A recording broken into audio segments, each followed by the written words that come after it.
জাহান্নামে নিক্ষিপ্ত হওয়ার পর জাহান্নামীরা আল্লাহ তাআলার কাছে 3টি প্রার্থনা জানাবে।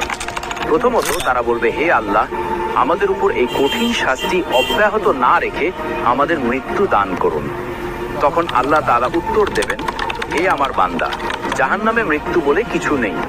দ্বিতীয়ত জাহান্নামীরা আর্তনাদ করে বলবে, হে আমাদের রব, যদি মৃত্যু দান না করেন তবে অন্তত জাহান্নামের এই আযাব কিছুটা হালকা করুন। 1 মাসে 1 দিন, এমনকি দিনে 10 মিনিট হলেও আমাদের এই শাস্তি থেকে বিরতি দিন। আমরা আর এই অসহনীয় কষ্ট সইতে পারছি না। তখন আল্লাহ তাআলা বলবেন, জাহান্নামের শাস্তি 1 মুহূর্তের জন্য হ্রাস করা হবে না। তৃতীয়ত জাহান্নামীরা মিনতি করে বলবে, হে আল্লাহ, আমাদের পুনরায় দুনিয়ায় ফিরিয়ে দিন। আমরা দুনিয়ায় ফিরে গিয়ে শুধু আপনার ইবাদত করব।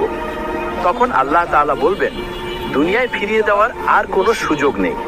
আমি তোমাদের জীবন দিয়েছিলাম,